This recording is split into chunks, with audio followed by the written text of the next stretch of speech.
What's up, everybody? I'm Jay. I'm P. And this is P&J Relationships. Today we are talking about what not to do in communication. So it's kind of like a little series that we're in with communication. Yes. So make sure on this video that you stay tuned. We got something good for you. See you in a second.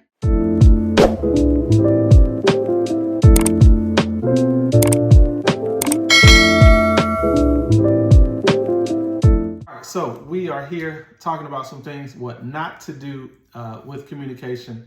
The first one that is so important, that can really get you in some hot water, is interrupting when communicating. You don't want to interrupt. It's not nice. In any relationship. So we're not just talking marriage. We're just talking about communication. Communication, yes. Period. Communication 101. So for example, if Portia's talking to me and she's saying, hey, she's sharing her heart or sharing that something that has happened to her at work, and she's unloading some things to me, saying, hey, this is what happened, this is what I had to deal with, this is how I feel. And then in the midst of that, I just interrupt her and say, hey, you know what? I really don't feel like talking about this. Ooh. I got some things going on in my own situation, and I think that that's not nice. It would be best that we put that on the back. Don't interrupt. See, that scenario getting upset in here. Yeah, that's a trigger. No, don't interrupt. Interrupting it's really rude. No one likes to be interrupted, right? And so we have in our culture too, we interrupt a lot. My upbringing, I mean, we have, one topic, but like 4 people will be in the conversation. So that's something I just learned growing up is, not to, how your parents say, don't talk when I'm talking. Right. Well, we kind of all talked while I was coming up. That was just a part of my upbringing. And so not only just when you're having a moment or a heated discussion, but when it's something good, we just interrupt the people. And so in our marriage, we found that was not healthy for us. We like to be heard. We like to be listened to. Right. And so while communicating, don't interrupt. Yeah, interrupting is listen. So that's what not to do, interrupt. All right. The next thing, don't raise your voice. This used to be this is still a trigger for me. Raising your voice could just take the conversation to another level, a whole nother level. And then it used to make me just shut down. We could be having a conversation and we're talking, and the minute he would raise his voice, it's either going to do 2 things. I'm going to raise my voice with you, or I'm just going to tone you out. Right. I'm not listening. I'm not even there no more. It's pointless to even have this conversation. We need to start another day, another time. Right. Because you just raised your voice at me. Right. And I'm not having that. And same thing for him. That's like belittling a man, ladies. So I know a lot of women and a lot of men in conversation, in heated discussion, that raise their voice. It's not healthy. Right. Don't raise your voice. And I think that it doesn't. You don't get your point across even more. Let's just say by raising. And that don't make you right. Yeah, just because you raise your voice. Number 3, don't hold grudges. Holding grudges allows you to bring things up that happened in the past, right? Yeah. So when you're communicating and when you're discussing about how you feel or about how your day was or just communicating in general, don't hold a grudge and talk about, oh, you did that the last time or something, you're not going to get anywhere. Are you going to really, imagine that person, is he going to or she going to really listen to you? Right. Because you're holding a grudge from last time. Is that effective communicating? No. And if you got the notebook out, you say, you know what, back in April of 2020, you had said something that and you just, unload. That is not effective communication. Your girl used to do that. I used to write my notes down because I didn't like arguing. I thought it was just stupid. I didn't like really arguing. Y'all, I thought I was just 100 grade. My grade was 100 in communication at one time, right? Because that's just, I thought the way I communicated was the best way, right? He thought the way he communicated, I don't know how, but he thought it was the best way, right? And so with learning one another, with some counseling and some experience, we had to learn how to effectively communicate. And holding grudges is not one of them. Right, because holding grudges will do what? It will hold you back. Yes. So that's a no-no. Nope.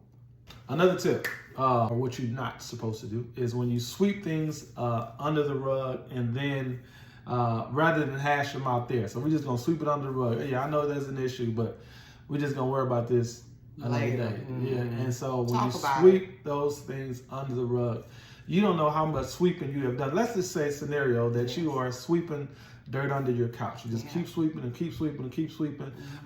Before time, it's going to be so much dirt under there that you're going to be surprised when you push that couch and realize how much that you have swept under there. It's the same thing with your communication. When you don't hash them things out or get an understanding or be able to communicate effectively in a relationship, you find yourself in a place where you're up against a mountain because you have begun to put it off. I'm gonna put it off. Yeah, we should talk about it, but I'm gonna put it off. And so sweeping that thing back, we'll get to it in my scenario in situations when I used to do this and still working on making sure I don't sweep things under the rug. It will cause me to forget about it.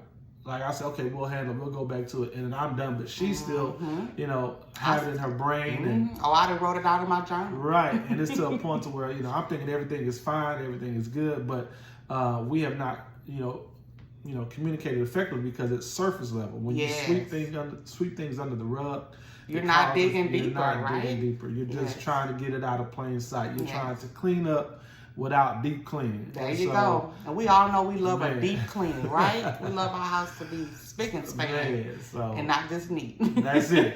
So that I know that's all to the neat freaks out there. You can't do it. So that's why it's so important in your relationship that you do not sweep things under the rug, but you address those things at a proper time. Which means if it's, you out with family, y'all having, the family reunion, y'all get into an argument at the table. That's not the time. But you may be on your ride home. It may be when the kids are down for bed, and now y'all just in y'all quiet time where you can just say, hey, earlier this thing, that we had, we want to make sure that, we talk about it before we go to bed. And so that's something that is so important. That will help your relationship get to the next level. Okay. Good. Another tip, don't call your partner out of their name. Man. I don't know why couples do that. We've never really had that problem. We've never really been disrespectful in that manner with one another, but a lot of couples will call you out of your name or call each other out of their names. Don't do that. That's disrespectful. That's not nice. So don't call your partner out of their name. It's something we see a lot of, and it's not healthy, and that will cause you to have those grudges. Right. And that, and that will cause you kind of to just pull back. So what is the purpose of communicating? Is to get an understanding, right? That person is coming to you, and that other person is listening to you to get an understanding so that both of you guys can be on one accord. So don't call each other out of their names. Another tip not to do is use profanity. That's like kind of raising your voice for some people. Profanity can make that conversation go to another level. Fire. Yes. And so some people, if you're just a regular cursor though, maybe that's just how you dialogue and dialect with one another, but it's not healthy. It's really not. A lot of people don't curse until they kind of get overly excited or overly mad, right? And so that's not healthy for your communication in your relationship. Right. I would think that something, because we're going to have, at the end of the video, we're talking relationship homework, but I think that would be something as a homework thing that if you are, someone that gets excited and you let all the what word you used to use? Not excited. Not to say he was a cursor, but he used to raise his voice. He used to tell me it was passion. Yeah. Passionate about. Yeah, I'm just passionate about it. I'm not raising my. You raise your voice at me. It's your tone. It's the tone, and that is key. If your tone is not right, man, it can make some things, go 0 to 100 real quick. And so you want it, like I said, if you are someone that is going through that, are trying to get past that, try to have those,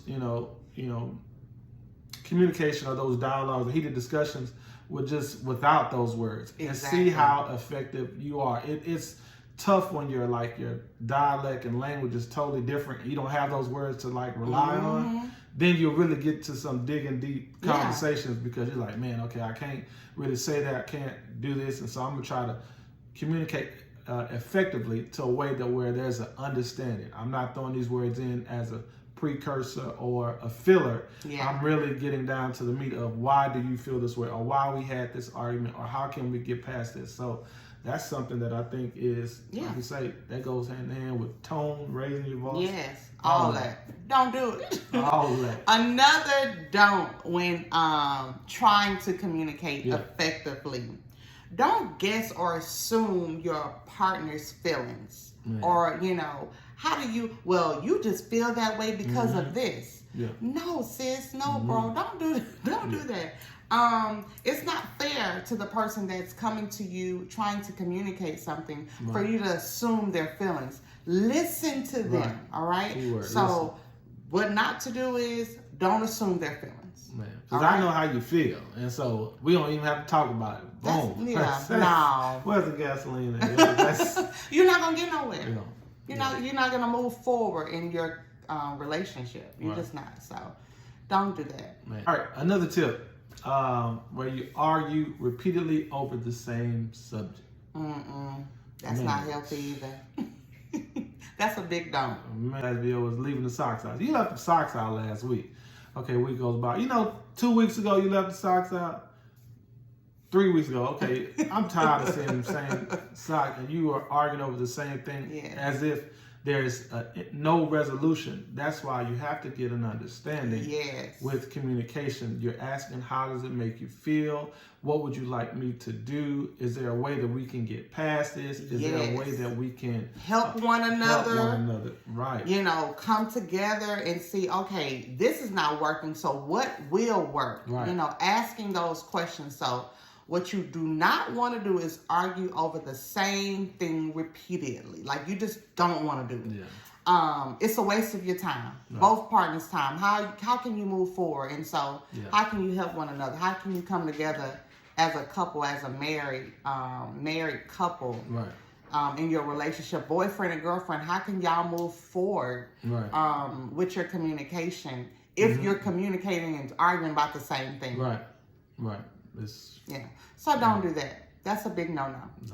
Okay.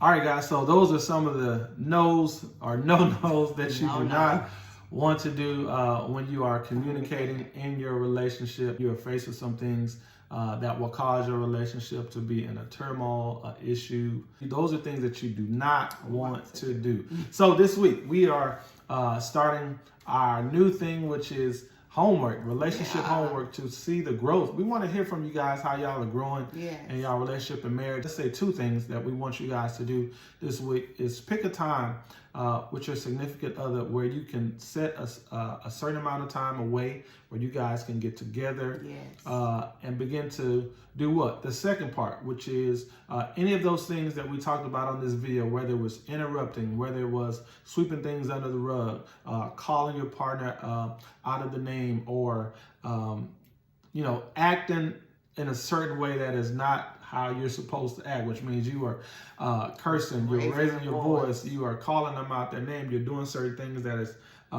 causing them to shut down. We want to holding grudges, holding grudges, up the past, old memories that's never been repaired.